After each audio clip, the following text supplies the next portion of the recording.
What's going on, everybody? We have a great episode in store for you today because we're about to tour an incredible property with one of the most experienced architects in the business.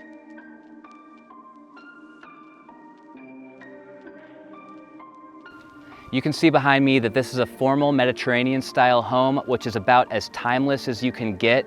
It's sitting on a 1-acre lot, and we're in one of the most premium locations in Arizona. The home is 8,600 square feet inside. It's got 6 bedrooms, 6.5 bathrooms, and it's loaded with features and amenities that you're not going to want to miss. The most exciting part about this tour is that we're walking the home with Mark Candelaria. Mark is one of the most respected architects in the business with 40 years of experience under his belt, and he has designed 1,500 homes over the course of his career. As we walk the house today, I'll be asking Mark a bunch of questions about his architectural vision and some of the design decisions. Plus, later in the video, we'll be getting into a unique detail of his architectural firm that makes buying one of his homes even more special than you can imagine. So let's go meet Mark and his project manager, Tim, and along the way, let us know in the comments below what you think.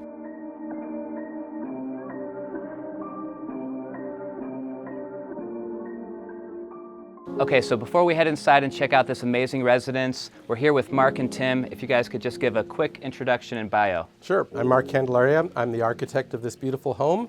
I'm Tim Mathewson, been with Candelaria Design for 16 years. Let's go check it out. Let's go check it out. All right, so Mark or Tim, as we enter this property, can you first just give us kind of a lay of the land of how this house flows and where everything's at before we do our walk around? Yeah, so we just came through the front door, and what we always like to do is just almost reintroduce you to the back end of the house. So you basically look right on through as you come in. So you're immediately drawn to something more. And then we've got the 2 rooms here, the formal dining room and the formal living room that kind of just peel off this main axis. Yep, and you really do get that experience. So the size of this lot is about 1 acre. Is that right, Tim? That's right. It's really exaggerated as you walk through this front door because your eyes are first drawn to this water feature within the pool behind it and a fire feature at the end.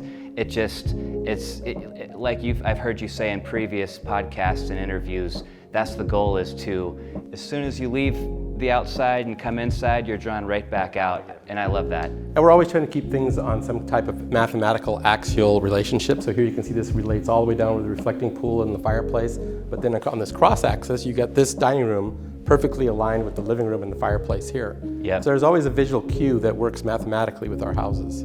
So one thing that really stands out to me off the dining room here is we're getting a glimpse into what looks like some wine storage. Is that a temperature-controlled wine cellar we're looking at? Yeah, well, temperature-controlled wine cellar, and then you've got the access to the butler's pantry here, so you can see it's all still very symmetrical. Let's go take a closer look. Perfect. Wine room's always a great place to start. I think so too.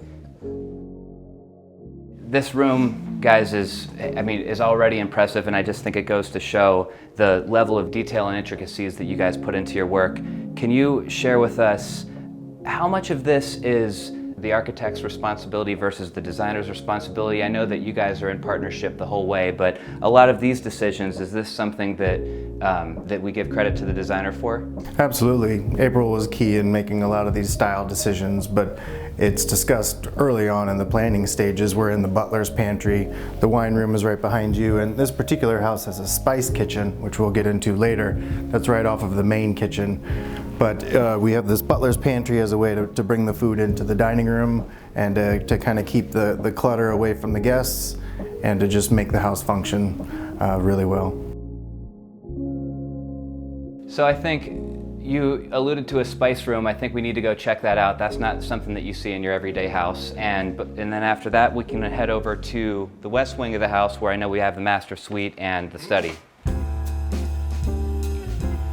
So this is what we consider the spice room. So tell us what a spice room does for a client and why this was important to them.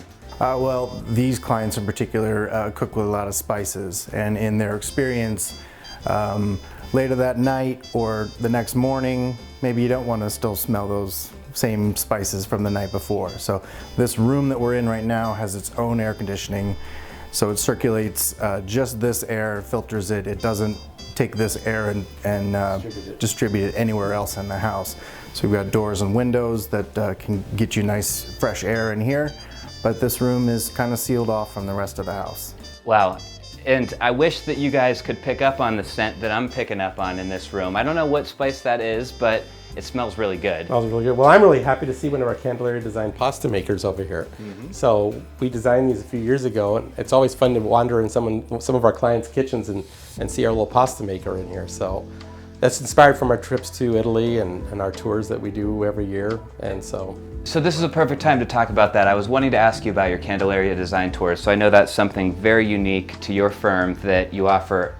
Is it all of your clients? Could you just tell us about the Candelaria? Yeah, the tour is really open to anybody. I mean, a lot of our clients do come, but we've had people as far away as Australia sign up for the trip. And we take about 16 to 20 people every year. And Tim's been on the trip, and it's a great experience. It's, you know, there's always great architecture and food to see in Italy, but I think what most people come out of that trip with is the great relationships and friendships that come from the trip. I got engaged, so be careful. Yeah. Wow. Yeah, he got engaged on the trip. We've had people get married on the trip. We've had a couple engagements. So it's a real life experience, and that's really what our company's about. It's not about just a set of plans. We really want to give our clients a full-on experience, not only when the plans are done, but beyond when the plans are done.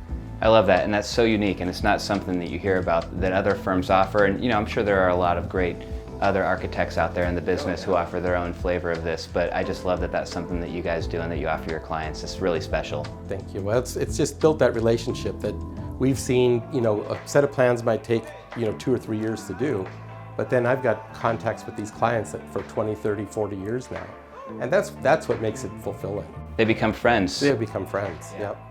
That's great. So let's go check out the west wing of the house where we have I believe it's the primary suite, the study, and a couple bedrooms for the kids. Yep. Okay. I just love, as you head towards this wing of the house, there's natural light dumping into these rooms. The walls, the windows, is that something that you incorporate into all of your designs? Bringing the outside in and bringing a lot of natural light into. Absolutely. What we really try to do is keep our homes more thin than fat.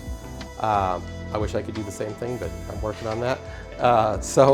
But by doing that, you keep the light coming in, and you don't have dark hallways because they're on the surface.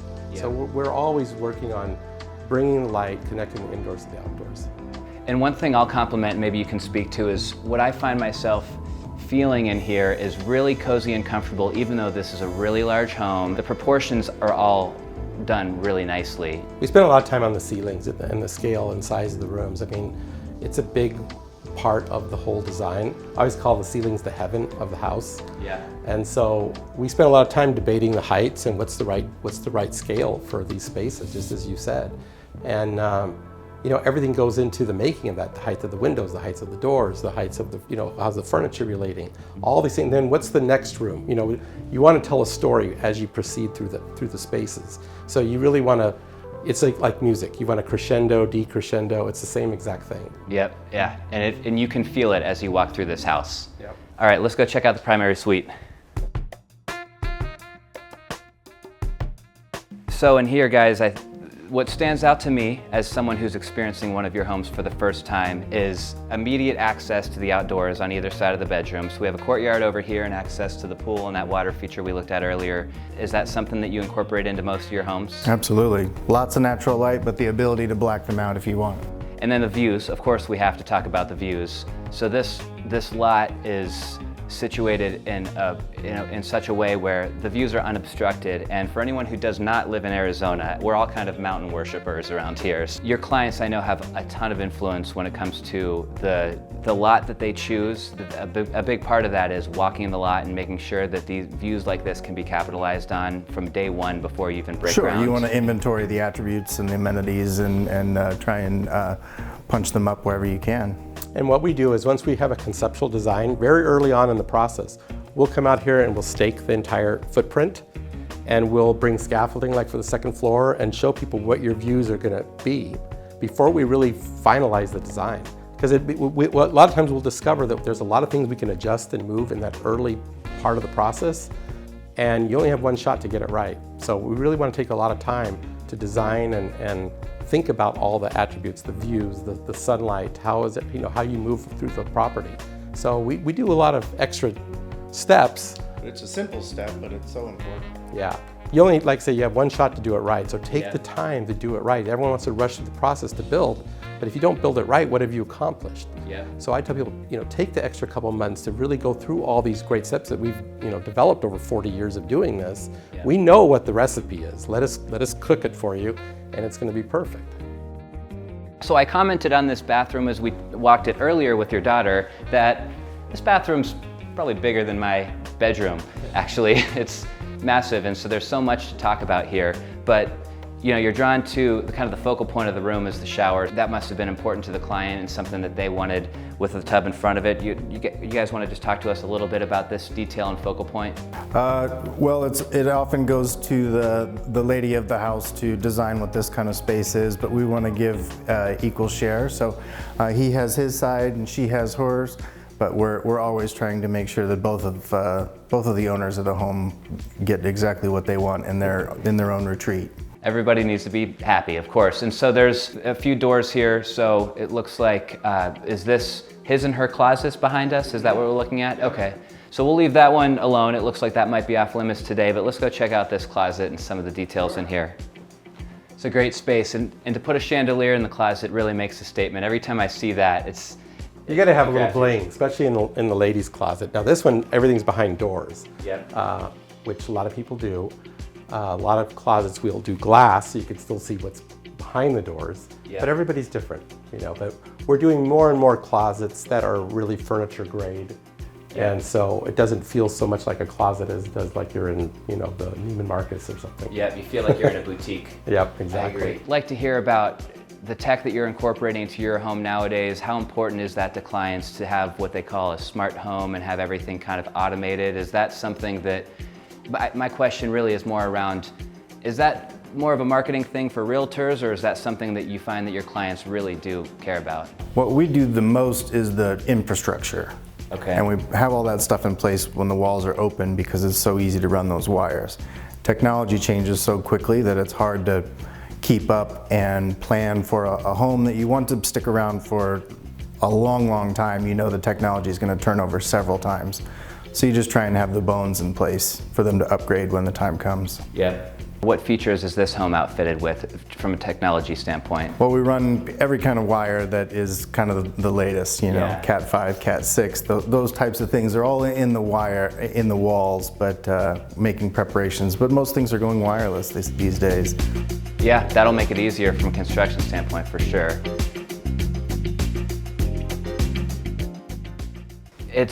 It's interesting in this room, and then in another room that we'll be looking at here in a few minutes, the game room, the mood completely changes just based on the color on the walls, the flooring material. We commented on it when we walked into the game room earlier that there's still a lot of natural light in the room, but it's a different mood, and it almost has a cozy type of a feel. It definitely feels that way in the game room. Yep. So that's something I would imagine that this client wanted to accomplish here, is just the wood tones, and that just... He wanted more of the old world library, library look and feel. So I think it really accomplished that. And again, the ceiling's not too high, which I think helps add to that coziness. It really does.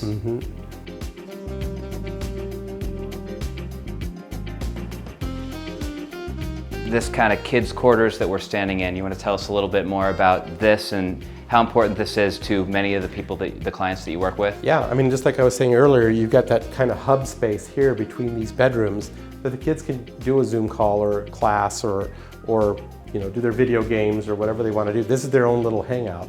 And so we've seen in many houses, this space can be as small as this area is right here, but we've done some that are quite large, and sometimes it's 3 or 4 bedrooms off of this hub. And then a lot of times they even have access to their own private courtyard with their own fire pit. So, when they're teenagers, they can all hang out and they have their own little spot.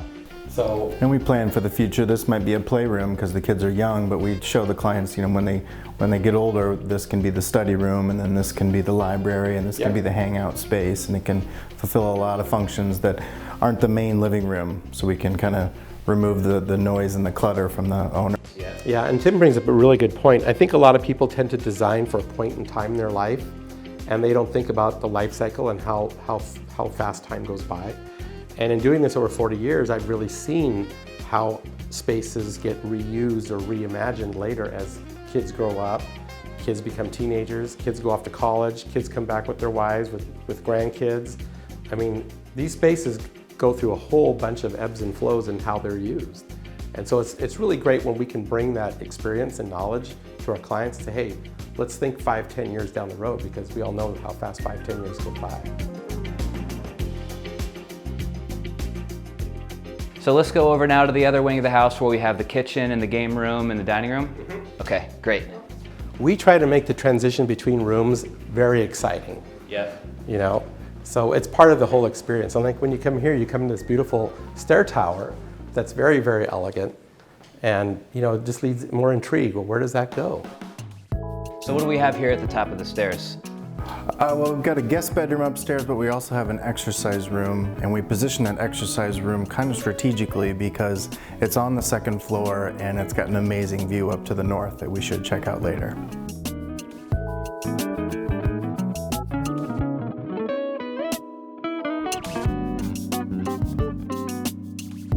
So why don't we talk about this kitchen? My attention is definitely drawn to this detail, but you just want to give us, you know, kind of an overview of what we're looking at here and some important considerations for the client in this kitchen. Yeah, I mean, one thing, Tim, I'll let you jump in. I mean, we have the spice kitchen we showed you earlier around the corner.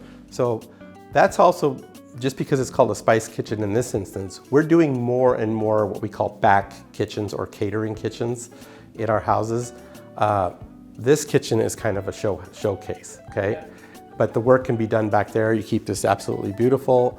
And so we're doing more and more of that. And the other thing that's happening with a lot of our kitchens is they're so indoor-outdoor. I mean, sometimes we have these kitchens now where we virtually have no walls. So everything is just in base cabinets. And then you need that workhorse back kitchen to really function to make this part work. Yeah. So this is really just a beautiful display kitchen. I mean, I would love to cook in here. It looks like it'd be fantastic, but I think most of the cooking gets done back in that back kitchen. Would you agree, Tim? Yeah. Yeah.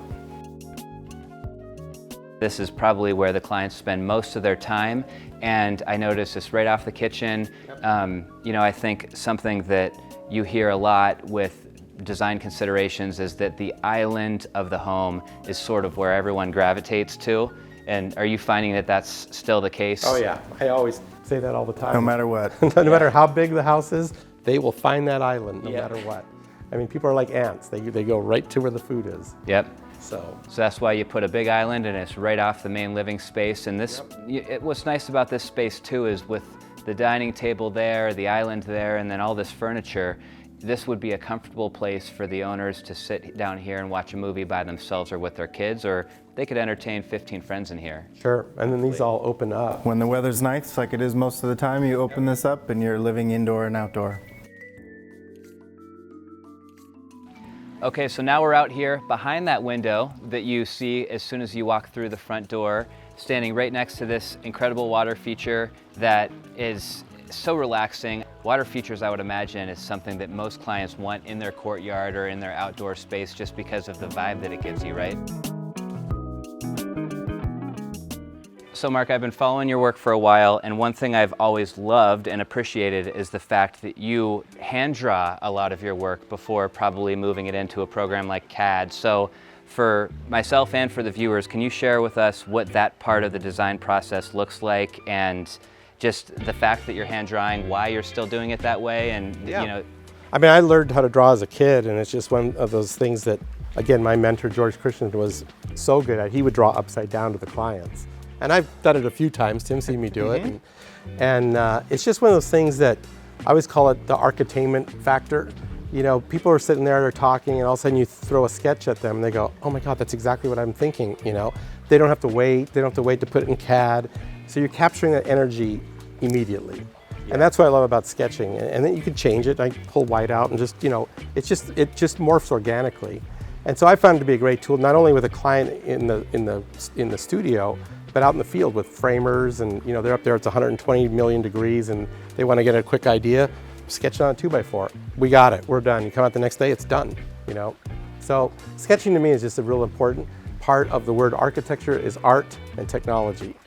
And so a lot of architects are forgetting the art side, and we stress it a ton. We do a lot of hand drawing in our company. I love that. All right, so that's a wrap for today's video, guys. I hope that you guys had as much fun touring this house with Mark and Tim as I did.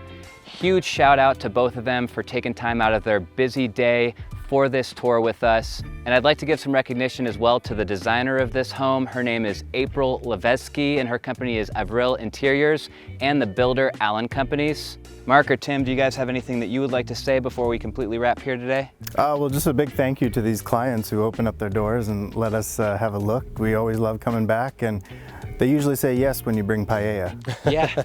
And we had a lot of fun working with them. They were just wonderful people, and it's one of those things when the energy is great, you end up with a great house. Yep, and so thank you to the clients as well.